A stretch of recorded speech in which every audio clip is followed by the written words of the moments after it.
disappointments, man. I'm gonna kick it off and say that the biggest disappointments, talking Lions, had to be these guys. My quarterback, and I'm on record as saying Aaron Donald is the greatest defensive player I've ever seen.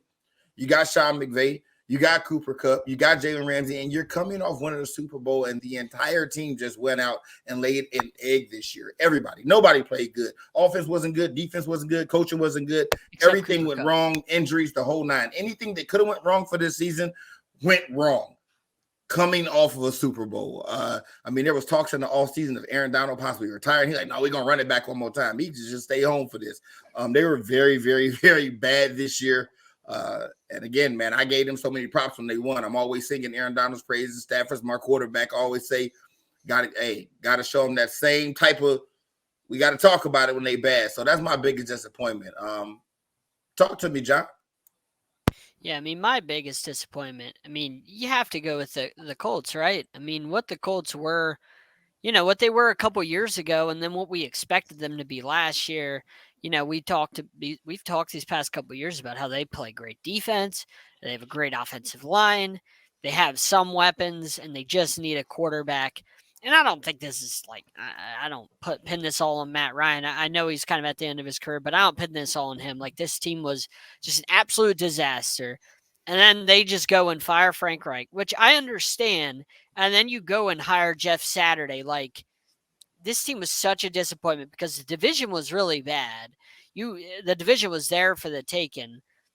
And you just had one of the worst seasons we're going to see. I know not record-wise, but dysfunction-wise with the Jeff Saturday signing and the leads that you blew, blowing the biggest lead in NFL history to the Vikings, the way you did. This team has to be such a disappointment with all the talent they have on that line, on the defense, with Jonathan Taylor, the injuries, like you said, with the Rams. This team is such a disappointment, man. I don't understand how they're this bad and how they fell this far this fast from what we thought they would be at least 2 years ago. When they had Phillip Rivers a couple years ago, remember, they almost beat the Bills in a playoff game. They came back against the Bills and almost beat them. They were pretty formidable. So this has to be my team. And let me ask you something, John. For the panel, everybody, can you have success doing what they've done the past? Can you just plug and play new quarterbacks every year? Every year you're going out finding a veteran quarterback. You went from Andrew Luck, then you had Jacoby Brissett as kind of fill the gap. Then you get Phillip Rivers. Then it's Carson Wentz. Now it's Matt Ryan. And next year is going to be somebody else. Can you have success trying to just every year, we're going to go get a veteran quarterback? Everything's else in place. Jonathan Taylor was the best running back in football last year. Yeah. And, can you have success that way? Well, they play defense. They have a really good offensive line. They run the ball. Aside from Matt Ryan, the line wasn't very good this year. I don't really understand how they just kind of ran right off a cliff. Last year, they were 9-8, missed the playoffs with that bad game against Jacksonville to finish the season, but they just ran right off a cliff this year. I don't understand how they fell so hard so fast. I think you can have because they're going through. Oh, go ahead, Mike. Go ahead. Oh no, I was just going to say, I think they can have success. To answer your question, Phillip Rivers, as much as he got picked on, John's right. They're a first down away from beating Buffalo. Now, yeah, does that mean they're going to go to the AFC Championship and go to the Super Bowl? I don't know, but at the time, with that offensive line and with the defense they had, because Eric knows this, we couldn't stop singing their praises of the defense that year because Phillip Rivers wasn't turning the ball over. And not that he did a ton in San Diego, but Phillip Rivers he had guys, he's making plays, but if you get the right quarterback, sure. But I think this year, to answer your question, their attitude is going to be no, because if they do hire Jim Harbaugh and he does go back to Indianapolis, they're drafting a quarterback. But let me throw this to you, E. In the last 15 years, this is the setup. I think I know the answer to this question. How many times have we seen a team that we thought was right there on the brink go get a veteran quarterback and instantly turn things around? One time. I'll give you two. I'll give you two. All right. I said, you know who those quarterbacks were, though? Tom Brady and Peyton Manning. No, I was going to say Tom Brady and Matt Stafford. That's what I was going to say. True. And Peyton Manning did it in Denver. Yep. He didn't win it the first year, but he literally went there and just blew the roof off the league, right? Right. I tell people all the time, Stafford's super underrated. You just didn't know he was that good because he was in Detroit.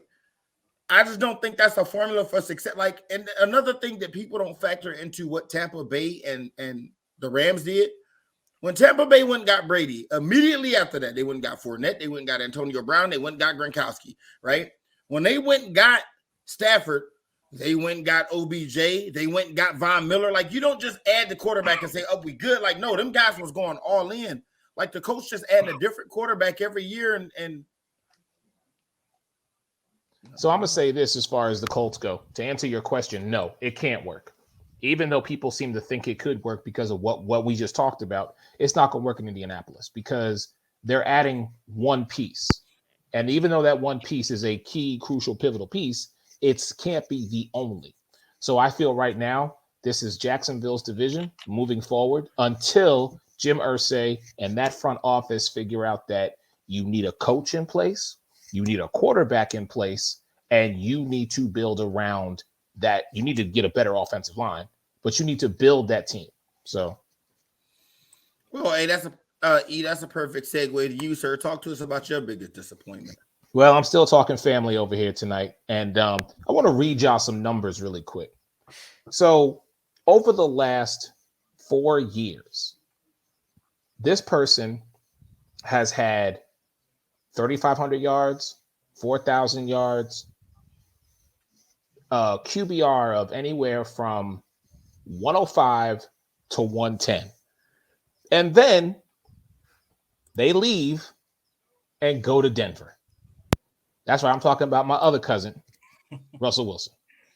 The biggest disappointment, because everybody last season was saying, well, it's not Drew Lock and whoever else, Brock Osweiler. You know, the talk was Denver, we just talked about it, was prepared. All that was missing was a quarterback. So what did they do? They went and got a quarterback coach, and Nathaniel Hackett made him the head coach. And then they brought Russell Wilson, paid him $250 million. Let that sink in, people. $250 million to come play in Denver. And what does he do with that team? Forget injury.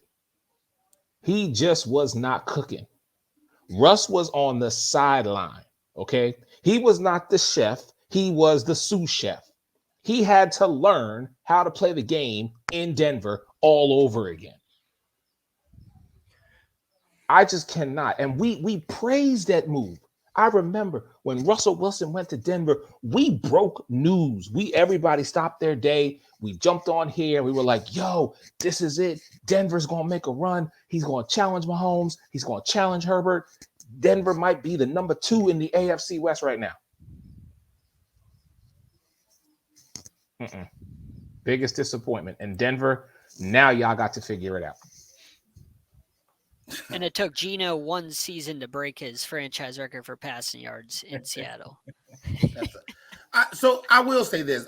All these people breaking records in like the first year that games go up, like I take it with a grain of salt, right? Like you get Second an extra year. game. No, they no, last year was 8. Last year was 18. Yeah, last year 17. Yeah. Last year was 17 games. Okay, 18. second year, right? I take it with a grain of salt. So anyway, listen, we're gonna go pay some bills. For the record, man, your boy, the sports reporter Rob Pay, had a few personal things going on in his life recently, been off cam, but we are gonna get back to it. So y'all check it out.